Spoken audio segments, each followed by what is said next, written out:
یعنی آپ کو پتا جنات کی پرواز بہت زیادہ ہے، اڑ سکتے ہیں، ان کو آکسیجن نہیں ضرورت زندہ رہنے کے لیے. تو نبی علیہ السلام کی بعثت سے پہلے جنات پرواز کر کے آسمانوں کے کناروں تک پہنچ جاتے تھے. وہاں فرشتوں کی آوازیں چھپ کے وہ جو ڈسکشن کر رہے ہوتے تھے کہ اللہ تعالیٰ نے ہمارے ذمہ یہ کام لگایا ہے، وہ سنا کرتے تھے اور آ کے دنیا کے کاہنوں کو، جادوگروں کو بتا دیتے تھے. اسی لیے کچھ بات صحیح بھی نکل آتی تھی، کچھ غلط بھی، مکس کر کے بتاتے تھے.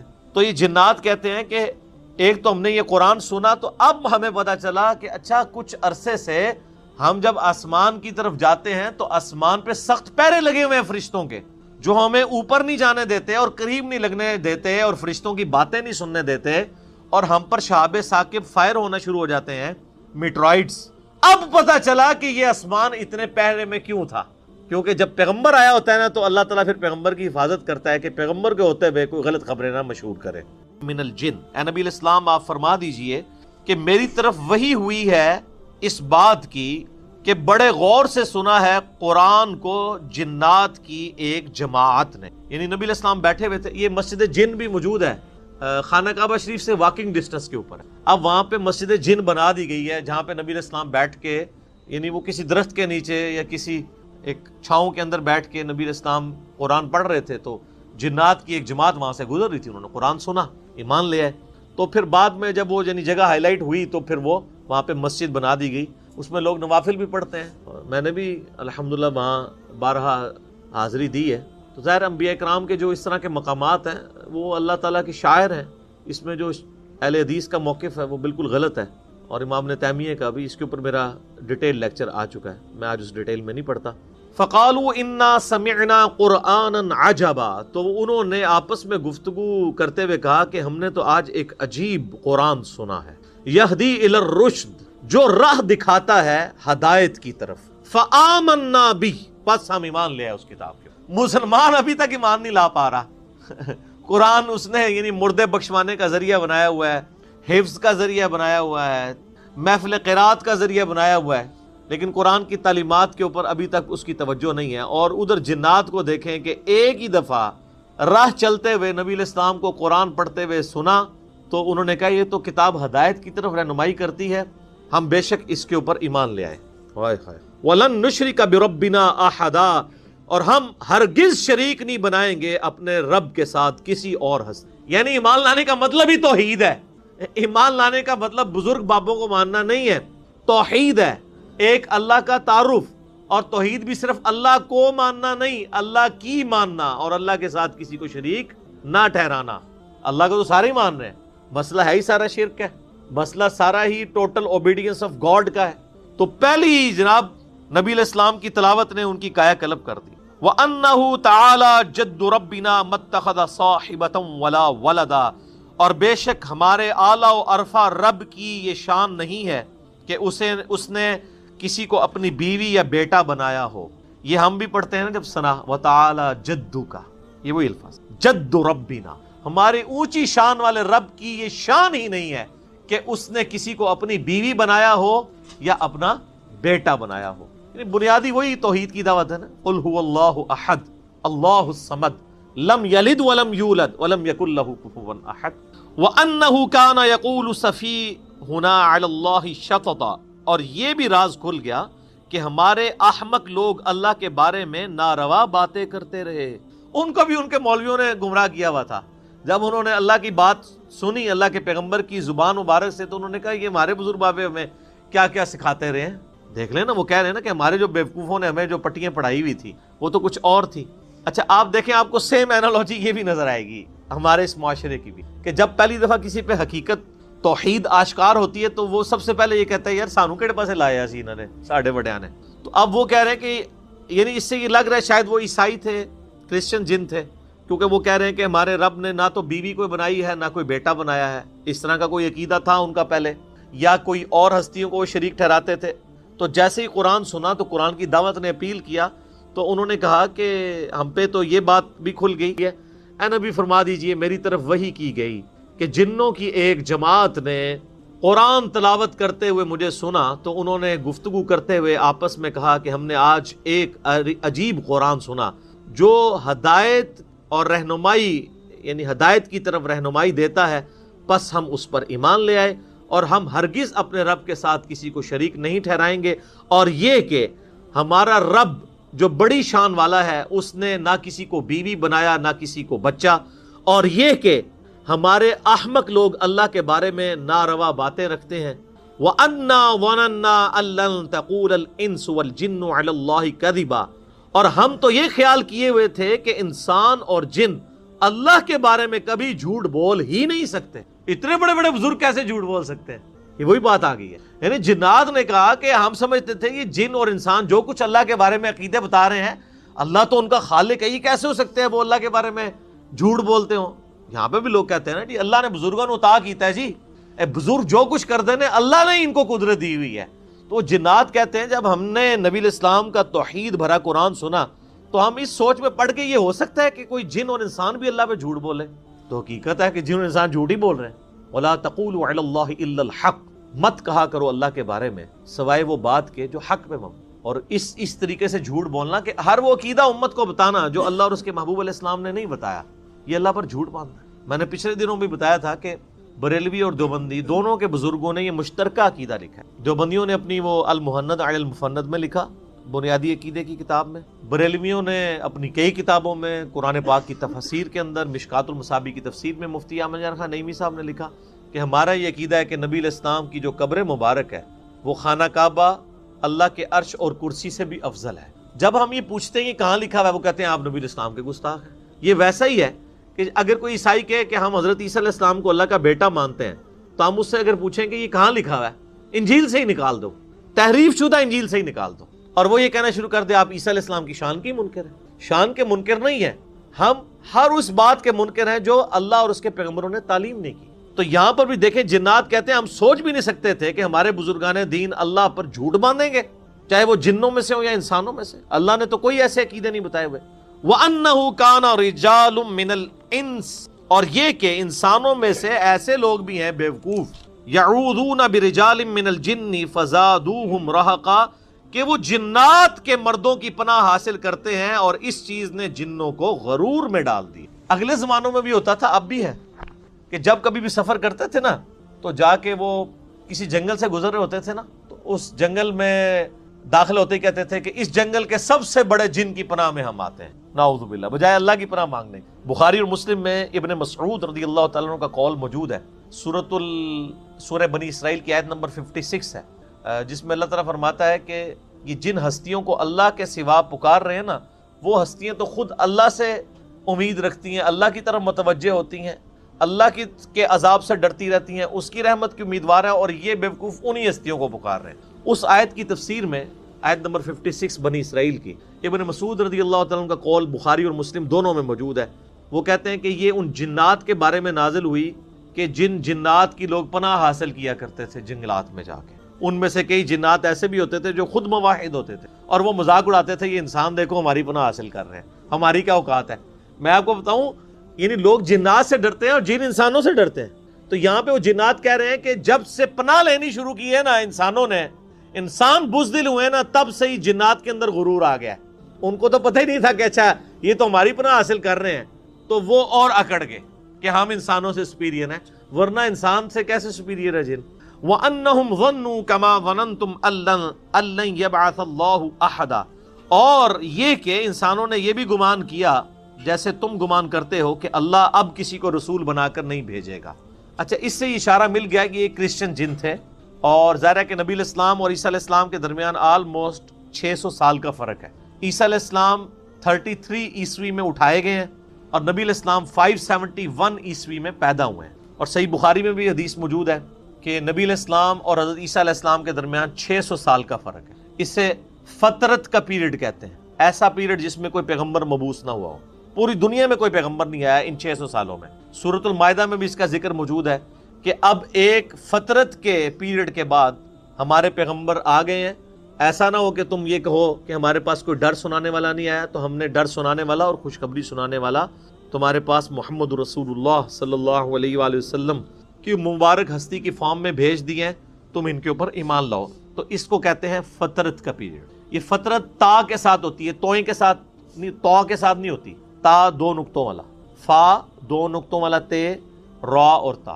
ایک فطرت ہے، وہ کہتے ہیں نیچر کو، یہ فطرت لفظ ہے، فطرت کا مطلب ہے گیپ والا پیریڈ، جیسے ہم نبی علیہ السلام کے ماں باپ کو اہل فطرت میں شمار کرتے ہیں، اس پیریڈ میں جس پیریڈ میں کوئی ڈر سنانے والا ان کے پاس نہیں آئے، لہٰذا ان کو کافر نہیں کہا جائے گا بلکہ ان کو اہل فطرت کہا جائے گا۔ تو وہ کہتے ہیں کہ انسانوں اور جنوں نے تو یہ گمان کیا ہوا تھا کہ اب شاید کوئی پیغمبر آئے گا ہی نہیں۔ وَأَنَّا لَمَسْنَا السَّمَاءَ فَوَجَدْنَاهَا مُلِئَتْ حَرَسًا شَدِيدًا وَشُهُبًا، تو سنو ہم نے ٹٹولنا چاہا آسمان کو تو ہم نے سخت پہروں اور شہاب ثاقب سے بھرا ہوا پایا۔ یعنی آپ کو پتہ جنات کی پرواز بہت زیادہ ہے، اڑ سکتے ہیں، ان کو آکسیجن نہیں ضرورت زندہ رہنے کے لیے۔ تو نبی علیہ السلام کی بعثت سے پہلے جنات پرواز کر کے آسمانوں کے کناروں تک پہنچ جاتے تھے، وہاں فرشتوں کی آوازیں چھپ کے وہ جو ڈسکشن کر رہے ہوتے تھے کہ اللہ تعالیٰ نے ہمارے ذمہ یہ کام لگایا ہے، وہ سنا کرتے تھے اور آ کے دنیا کے کاہنوں کو، جادوگروں کو بتا دیتے تھے، اسی لیے کچھ بات صحیح بھی نکل آتی تھی، کچھ غلط بھی، مکس کر کے بتاتے تھے۔ تو یہ جنات کہتے ہیں کہ ایک تو ہم نے یہ قرآن سنا تو اب ہمیں پتہ چلا کہ اچھا کچھ عرصے سے ہم جب آسمان کی طرف جاتے ہیں تو آسمان پہ سخت پہرے لگے ہوئے ہیں فرشتوں کے، جو ہمیں اوپر نہیں جانے دیتے اور قریب نہیں لگنے دیتے اور فرشتوں کی باتیں نہیں سننے دیتے، اور ہم پر شہاب ثاقب فائر ہونا شروع ہو جاتے ہیں، میٹرائڈز۔ اب پتہ چلا کہ یہ آسمان اتنے پہرے میں کیوں تھا، کیونکہ جب پیغمبر آیا ہوتا ہے نا تو اللہ تعالیٰ پھر پیغمبر کی حفاظت کرتا ہے کہ پیغمبر کے ہوتے ہوئے کوئی غلط خبریں نہ مشہور کرے، اور یہ اب قیامت تک کے لیے پہرا ہے، اب جنات کے اوپر بین ہو گیا۔ تو اب ذرا ان کی ذرا ٹیکنیکل گفتگو سنیں، وہ کہتے ہیں اچھا اب پتہ چلا کہ یہ جو آسمان پہرے میں تھا اور وہاں پہ شہاب ثاقب ہم پہ فائر ہو رہے تھے راکٹ اللہ کی طرف سے، وہ اس لیے تھے وَأَنَّا كُنَّا نَقْعُدُ مِنْهَا مَقَاعِدَ لِلسَّمْعِ، اور اس سے پہلے تو ہم بڑے آرام سے ان مقامات پر جایا کرتے تھے اور باتیں کان لگا کے سنا کرتے تھے، لیکن اب کیا حالت ہے؟ فَمَن يَسْتَمِعِ الْآنَ، اب اگر ہم سننے کی کوشش کرتے ہیں يَجِدْ لَهُ شِهَابًا رَصَدًا، تو ہم میں سے کسی نہ کسی کے اوپر شہاب ثاقب داغ دیا جاتا ہے۔ وَأَنَّا لَا نَدْرِي أَشَرٌ أُرِيدَ بِمَن فِي الْأَرْضِ، ہمیں نہیں پتا کہ اب یہ جو کچھ ہونے جا رہا ہے اس سے اللہ تعالیٰ نے زمین میں کسی شر کا ارادہ کر لیا ہے کہ زمین کو تباہ و برباد کرے گا، ام اراد بہم ربہم رشدا، یا ان کے رب نے یہ ارادہ کیا ہے کہ لوگوں کی ہدایت کا کوئی بندوبست کیا جائے۔ یار کتنے سمجھدار یہ جنات تھے، آپ ذرا ڈسکشن کا لیول دیکھیں، یہ بڑی ٹیکنیکل گفتگو انہوں نے کی ہے کہ اگر آسمان کے اوپر پہرے لگا دیے گئے ہیں، کسی کو اوپر نہیں جانے دیا جا رہا، اس کا مطلب ہے کہ اللہ تعالیٰ نے کوئی بہت بڑا فیصلہ کر دیا۔ فیصلہ یہ ہے کہ یا تو مخلوق کی تباہی کا فیصلہ کر دیا اور یا ان کی ہدایت کا فیصلہ، اور بیک وقت دونوں باتیں درست ہیں، کیونکہ جب پیغمبر آتا ہے نا تو پیغمبر کے ماننے والوں کی ہدایت کا فیصلہ ہوتا ہے اور پیغمبر کے مخالفین کی تباہی کا فیصلہ ہوتا ہے۔ ظاہر ہے جو پیغمبروں کا انکار کرتا ہے تباہ و برباد ہوتا ہے۔ تو وہ کہتے ہیں کہ اچھا اب پتہ چلا کہ یہ چونکہ پیغمبر آئے ہوئے ہیں، اسپیشل پروٹیکشن ہے، اس کا مطلب ہے کہ اللہ نے فیصلہ کر دیا ہے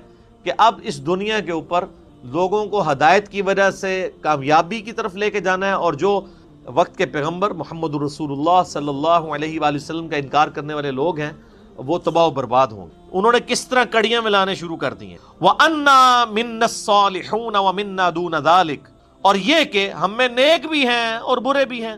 كُنَّا طَرَائِقَ قِدَدًا، اور ہم تو کئی راستوں پر گامزن ہیں، یعنی ہمارے اندر بھی کئی ایک فرقے بنے ہوئے ہیں، کئی ایک راستے بنے ہوئے ہیں۔ آپ حیران ہوں گے کہ یہ صوفیاء جو یہ طریقت کا لفظ لیتے ہیں نا، اس لفظ سے لیتے ہیں۔ جب ان کو کہتے ہیں نا شریعت اور طریقت، شریعت کا لفظ تو سورہ الشورى کے اندر آیا نا کہ ہم نے ہر پیغمبر کے لیے ایک شریعت اور منہاج مقرر کیا تھا، تو ہم کہتے ہیں طریقت کہاں سے نکالی؟ وہ کہتے ہیں یہاں سے نکالیے کہ کُنَّا طَرَائِقَ قِدَدًا، ہم میں سے جو کئی لوگ مختلف راستوں کے اوپر گامزن ہیں۔ حالانکہ بات کیا ہو رہی ہے اوپر کہ کوئی گمراہی کے راستے کے اوپر ہے، کوئی اچھائی کے راستے پہ ہے۔ یہ کوئی قادریہ، چشتیہ، سوربردیہ، حنفیہ، شافیہ، مالکیہ سلسلے نہیں ہیں، بلکہ پیغمبروں کے ماننے والے اور پیغمبروں کے نہ ماننے والے دو گروہ ہیں۔ تو وہ طریقت کا لفظ یہاں سے نکالتے ہیں۔ ویسے اب آپ نے طریقت والوں سے پوچھنا ہے کہ طریقت کا لفظ قرآن میں کہاں ہے، تو چند ایک لوگوں کو شاید پتا ہو، زیادہ تر کو نہیں پتا ہوگا۔ وَأَنَّا، اور یہ کہ آپ دیکھیں وہ چل رہا ہے وہی چیز، اور یہ کہ وَأَنَّا وَنَنَّا أَلَّن نُعْجِزَ اللَّهَ فِي الْأَرْضِ، اور یہ کہ اب ہمیں یہ یقین ہو گیا ہے کہ ہم زمین میں اللہ کو عاجز نہیں کر سکتے۔ وَلَن نُعْجِزَهُ هَرَبًا، اور نہ ہم اللہ سے بھاگ کر کہیں جا سکتے۔ ایک تو ان کو وہاں اللہ کی قدرت کا اندازہ ہو گیا، پہلے تو کان لگا کے سنتے تھے، جب وہ پابندی لگ گئی، ادھر پیغمبر آ گئے، انہوں نے کہ نہیں بھائی اب پیغمبر کو ماننے میں ہی عافیت، ورنہ اللہ تعالیٰ نے کوئی لگتا ہے کہ مخلوقات کے لیے فیصلہ کر دیا۔ تو اب ہمیں یہ یقین آ گیا کہ نہ ہم زمین میں اللہ کو عاجز کر سکتے ہیں، نہ اللہ سے بھاگ کے ہم کہیں جا سکتے. وَأَنَّا لَمَّا سَمِعْنَا الْهُدَىٰ آمَنَّا بِهِ، اور اب وہ دیکھیں گے یہ بات جا کے اپنی باقی بھائیوں میں بھی کر رہے ہیں، اور یہ کہ ہم نے جب یہ پیغام سنا دیکھو ہم تو ایمان لے آئے ہیں اس پر، قرآن پر.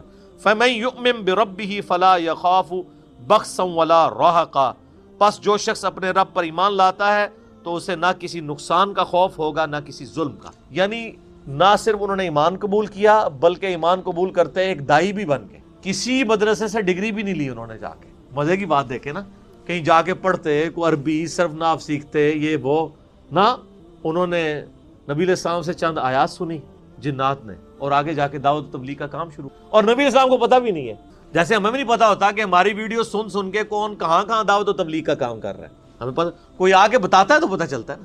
نبی علیہ السلام کو بھی اللہ نے وحی کے ذریعے بتایا کہ آپ کی قرآن کی تلاوت سن کے تو ایک جنات کی پوری جماعت نے نہ صرف اسلام قبول کیا ہے بلکہ انہوں نے تو جا کے اپنی قوم میں بھی دعوت توحید کو عام کرنا شروع کر دیا. یہ نبی علیہ السلام کی مبارک دعوت کی برکت. تو صحیح بخاری میں حدیث ہے، بلغوا عنی ولو آیہ، پہنچا دو میری طرف سے خواہ تمہیں ایک آیت ہی آتی. تو وہ کہتے ہیں ہم نے سنا قرآن، ہم ایمان لے آئے، اب ہمیں کسی چیز کا خوف نہ کوئی ظلم کا اندیشہ ہے اپنے رب کی طرف سے کیونکہ ایمان لے آئے.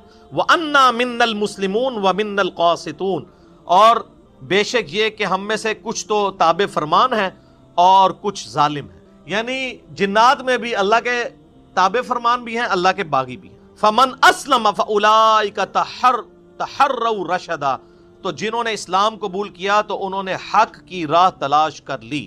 وَأَمَّا الْقَاسِطُونَ، اور جو حق سے منحرف ہو گئے، فَكَانُوا لِجَهَنَّمَ حَطَبًا، تو وہ جہنم کا ایندھن بن. اللہم اجرنا من النار، اللہم اجرنا من النار، اللہم اجرنا من النار، آمین. وَأَن لَّوْ اسْتَقَامُوا عَلَى الطَّرِيقَةِ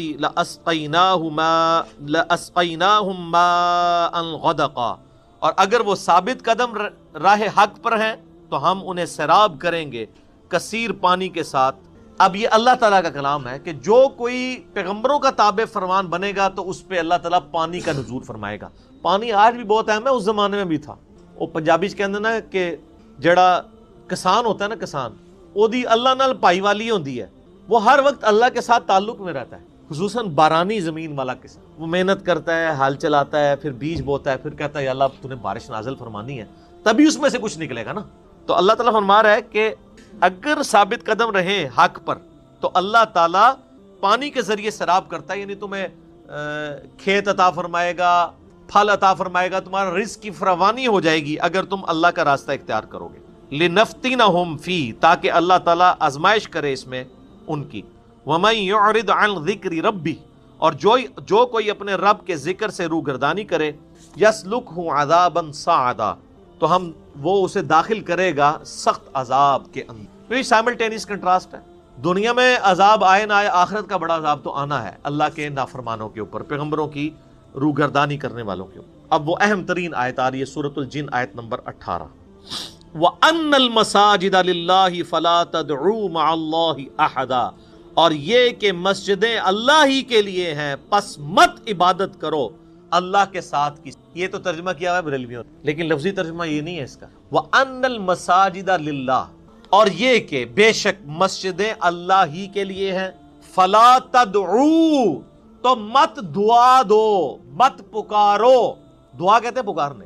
مَعَ اللَّهِ أَحَدًا، اللہ کے ساتھ کسی ایک کو بھی مت پکارو. اب وہ چونکہ پکارنے والے ہیں تو ترجمہ انہوں نے عبادت کر دیا ہے کہ کوئی یہ آیت پیش کرے کہ اللہ کے ساتھ تو کسی کو نہیں پکارا جاتا، وہ کہتے ہیں تو ہم بھی تو اللہ کی عبادت کرتے ہیں نا، تو ترجمہ عبادت کر دیے. یہ بہت بڑی تحریف ہے. ہاں اگر یہ کہتے ہیں نا اللہ کے ساتھ کسی کو نہ پکارو اور بریکٹ میں عبادت کر دیتے ان معنوں میں کہ پکار بھی عبادت ہے. وہ تو حدیث ہے نا ابو داؤد کے اندر، سنن نسائی میں اور ابن ماجہ میں، الدعاء هو العبادہ، دعائی تو عبادت ہے. پھر نبی اسلام نے آیت تلاوت کی، ان الذین یستکبرون عن عبادتی. اس سے پہلے آیت وہ پڑھی، ادعونی استجب لکم، اے میرے بندو مجھ سے مانگو میں عطا کروں گا. اور یہ آیت چلتی ہے سورۃ المومن کی آیت نمبر 60. ان الذین یستکبرون عن عبادتی، جو لوگ میری اس عبادت سے تکبر کرتے ہیں، یعنی مجھے پکارنے سے روگردانی کرتے ہیں، میں ذلیل و خوار کر کے انہیں دوزخ میں داخل کروں، والعیاذ باللہ تعالی.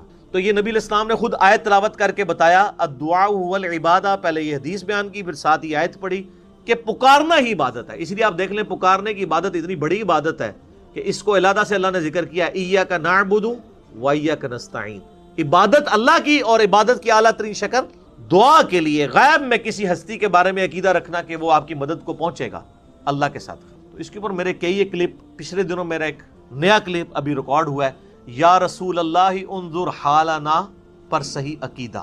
اس سے پہلے ڈیٹیل لیکچر ہے دعا صرف اللہ ہی سے، اسی کی ایکسٹینشن ہے، یہ مسئلہ نمبر 3 تھا، وہ مسئلہ نمبر 43 ہے، وسیلہ اور توسل کے صحیح احکام و مسائل، کہ پکارنا اللہ کو ہے، اللہ کے علاوہ کسی اور ہستی کو پکارا گویا آپ نے اسے معبود مان لیا۔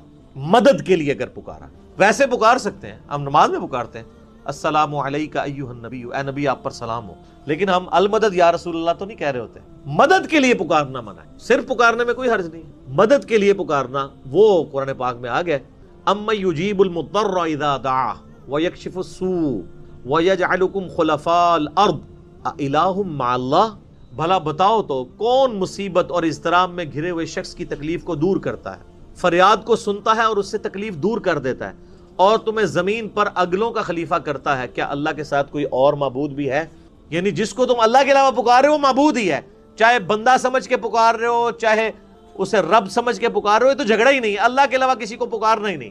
میں اسی لیے کرتا ہوں، یہ تو جھگڑا ہی نہیں ہے کہ مولا علی کو اختیار ہے یا نہیں ہے، مولا علی کو اگر اختیار ہوتا بھی تب بھی کوئی مولا علی کو پکارے گا تو مشرک۔ وَإِذْ صَرَفْنَا إِلَيْكَ نَفَرًا مِّنَ الْجِنِّ، اب وہ بات آ رہی ہے جو بخاری مسلم میں بھی واقعہ ڈیٹیل سے آتا ہے کہ جنات کے اوپر پابندی لگا دی گئی تھی کہ وہ ملائے اعلیٰ کی گفتگو نہیں سن سکتے تھے۔ نبی علیہ السلام کے آنے سے پہلے جنات جو ہے وہ آسمانوں کی طرف بلند ہو کے فرشتوں سے باتیں چرا کے نجومیوں کو بتا دیا کرتے تھے، لیکن جب وہ روک قائم ہوئی نا تو اس سے ان کے کان کھڑے ہوئے کہ دنیا میں کوئی بہت بڑا واقعہ ہو گیا ہے کہ جو ہمیں پہلے رسائی حاصل تھی اب وہ بیریئر لگ چکے۔ وہ بیریئر کیوں لگائے گئے تھے؟ تاکہ ان کی توجہ اس طرف دلائی جائے کہ دنیا میں کوئی غیر معمولی واقعہ ہوا ہے، یعنی پیغمبر آخر الزمان آ گئے ہیں صلی اللہ علیہ وآلہ وسلم۔ سورۃ الجن میں بھی آتا ہے، یہاں پہ بھی اس کا دو جگہ پہ جنات کی اس گفتگو کا ذکر ہے، وہ سورہ جن میں انشاءاللہ پارہ نمبر 29 میں کور کریں گے، یہاں پر بھی آ رہا ہے۔ تو اللہ تعالیٰ فرماتا ہے وَإِذْ صَرَفْنَا إِلَيْكَ نَفَرًا مِّنَ الْجِنِّ، اور جس وقت ہم نے متوجہ کر دیا جنات کی ایک جماعت کو اے نبی علیہ السلام آپ کی طرف، يَسْتَمِعُونَ الْقُرْآنَ، کہ وہ قرآن کی جب آپ تلاوت کر رہے تھے ان جنوں نے وہ قرآن سن۔ سر یہ جن کیسے جن تھے؟ گمراہ جن تھے، ٹھیک ہے جی، یعنی وہ حق کے متلاشی تھے لیکن ان کے سامنے کوئی ہدایت چیز موجود نہیں تھی، اس کے باوجود پہلی دفعہ قرآن سنا وہ فوراً اس کو قبول کرنے والے بن گئے۔ اہل ایمان بھی جن موجود تھے، پہلے بھی ہیں، آج بھی موجود ہیں، لیکن ان کی تعداد بہت کم ہوتی ہے، زیادہ تر تو گمراہی کے راستے پہ ہوتے ہیں۔ بہر اللہ تعالیٰ فرما رہا ہے جیسے ہی انہوں نے حق بات دیکھی اس کو فوراً قبول کر لیا۔ کیسے ان کے پر اثر ہوا؟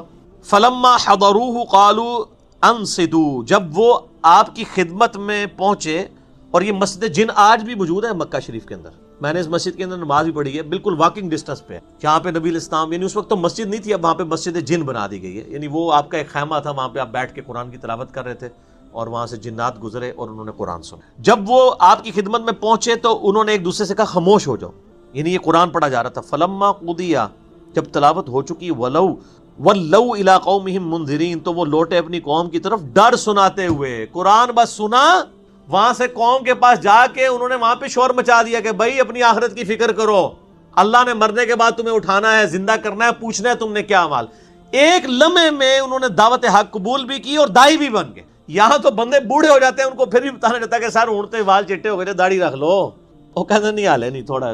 اور یہ دیکھ لیں ایک مجلس میں زندگی پلٹی ہے ان کی، جیسے کہ وہ جادوگروں کی زندگی حضرت موسیٰ علیہ السلام کے وہ جب واقعہ ہوا فرعون کے دربار میں، آئے تو فرعون کی طرف سے تھے لیکن موسیٰ علیہ السلام پہ ایمان لیا ہے، اپنی قوم کی طرف ڈر سناتے ہوئے گئے۔ قالوا یا قومنا، انہوں نے کہا ہے ہماری قوم، جنات، انا سمعنا کتابا انزل من بعد موسیٰ، ہم نے ایک ایسی کتاب سنی ہے جو موسیٰ علیہ السلام کے بعد نازل ہوئی ہے، مصدقا لما بین یدیہ یہدی الی الحق، جو پہلی کتابوں کی تصدیق کرتی ہے اور حق کی طرف رہنمائی کرتی ہے، وَإِلَىٰ طَرِيقٍ مستقیم، اور سیدھے راستے کی طرف۔ یا قومنا اجیبوا داعی اللہ، اے ہماری قوم قبول کر لو اللہ کے اس دائی محمد رسول اللہ کی دعوت کو صلی اللہ علیہ وآلہ وسلم، وآمنوا بی، اور ایمان لے آؤ۔ وہ خود تو ایمان لے آئے، انہوں نے کہا تم بھی ایمان لے کر آؤ۔ یغفر لکم من ذنوبکم، وہ بخش دے گا تمہارے گناہوں کو، ویجرکم من عذاب علیم، اور تمہیں عذاب علیم سے، دردناک عذاب سے نجات دے گا۔ وَمَن لَّا يُجِبْ دَاعِيَ اللَّهِ، اور جو کوئی قبول نہیں کرے گا اللہ کی دائی کی دعوت فلیس بمعجز فی الارض، تو یاد رکھو وہ اللہ کو عاجز نہیں کر سکتا زمین، ولیس لہ من دونہ اولیاء، پھر اس کا کوئی مددگار بھی نہیں ہوگا اللہ کے مقابلے میں۔ یعنی ہم نے تو اسلام قبول کر لیا، اگر تم اسلام قبول نہیں کرو گے اللہ کا کچھ نہیں بگاڑ سکو گے، اپنا ہی بیڑا غرق کر لو گے۔ اولئک فی ضلال مبین، پھر ایسے لوگ ہوں گے کھلی گمراہی میں۔ اولم یروا ان اللہ الذی خلق السماوات والارض، کیا لوگوں نے نہیں دیکھا کہ اللہ تعالیٰ نے آسمان اور زمین کو پیدا کیا؟ وَلَمْ يَعْيَا بِخَلْقِهِنَّ بِقَادِرٍ عَلَىٰ أَن يُحْيِيَ الْمَوْتَىٰ، اور اللہ تعالیٰ کو کوئی تھکان محسوس نہیں ہوئی یہ سب کریشن کرتے ہوئے، وہ اس پر بھی قادر ہے کہ مردوں کو زندہ کر دے۔ بلا، کیوں نہیں، اِنَّهُ عَلَىٰ كُلِّ شَيْءٍ قَدِيرٌ، بے شک وہ ہر چیز پر قدرت رکھتا ہے۔ وَيَوْمَ يُعْرَضُ الَّذِينَ كَفَرُوا عَلَى النَّارِ، جب منکرین کو، انکار کرنے والوں کو قیامت والے دن پیش کیا جائے گا آگ کے اوپر، اللہ تعالیٰ ان سے فرمائے گا الیس ھذا بالحق، کیا یہ سچائی نہیں ہے؟ تم دنیا میں کہتے تھے یہ اگلے لوگوں کی کہانیاں، اب یقین آیا، پتہ چل گیا یہ سچائی ہے۔ اس لیے دنیا میں لوگ کہتے ہیں نا جی اگے جاؤں گے تو پتہ لگ جائے گا، تو میں کیا کہنا، اگے جاؤ گے تو لگ پتہ جائے گا۔ یہ وہی لگ پتہ کی ہے، الگ پتہ کی عربی ہے یہ، الیس ھذا بالحق، کیا یہ سچ نہیں ہے؟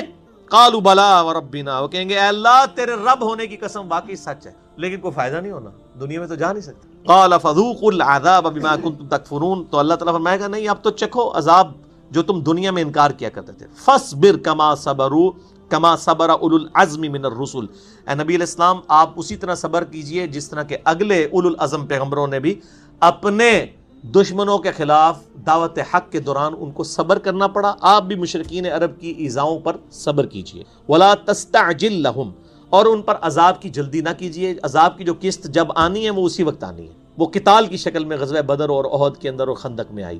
مسئلہ نمبر میرا 85 ہے، قرآن اور قتال ہمارے نبی علیہ السلام کی دو خصوصیات۔ کأنہم یوم یرون ما یوعدون، جس دن وہ عذاب دیکھیں گے جو ان کا یعنی ان سے وعدہ کیا تھا، لم یلبثوا الا ساعۃ من نہار، تو وہ یہ گمان کریں گے کہ وہ دنیا میں تو ایک گھڑی انہوں نے گزاری تھی، جب وہ عذاب نظر آئے گا، وہ تو بخاری مسلم کی حدیث ہے کہ مرتے ہی قیامت قائم ہو جاتی ہے انسان کے لیے، تو جیسے ہی وہ یعنی ان کو موت کے بعد عذاب نظر آئے گا تو وہ ان کو لگا دنیا میں تو انہوں نے ایک لمحہ ہی گزارا تھا، یعنی دنیا کی زندگی پوری عیاشی بھول جائیں گے اس کی۔ بلاغ، یہ تو پیغام ہے قرآن۔ فَهَلْ يُهْلَكُ إِلَّا الْقَوْمُ الْفَاسِقُونَ، تو اس قرآن کے پیغام